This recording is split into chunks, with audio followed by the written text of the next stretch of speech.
வணக்கம் நண்பர்களே. போன வீடியோவில் மாடுகளை வந்து மேய்ச்சல் நில முறையில் வளர்ப்பதனால ஏற்படும் நன்மைகளை பற்றி பார்த்தோம்.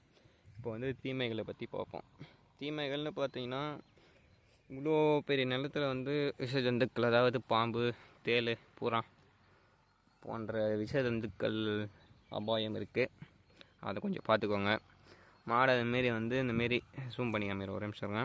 இந்தமாரி வந்து கவுத்து போட்டு கட்டும்போது ஒரு சில டைம் வந்து காலில் வந்து மாட்டிக்குது. காலில் வந்து மாட்டிக்கின்னு அப்படியே விழுந்துருதுங்க.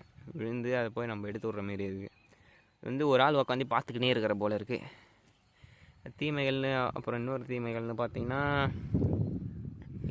எப்படி சொல்கிறது, நம்ம வந்து இப்போ வந்து ஷெட்டில் கட்டி பசுந்தீவனம் போகிறோன்னா அளந்து போடுவோம். 30 கிலோவா 30 கிலோ சாப்பிடுமோ 30 கிலோ போடுவோம்.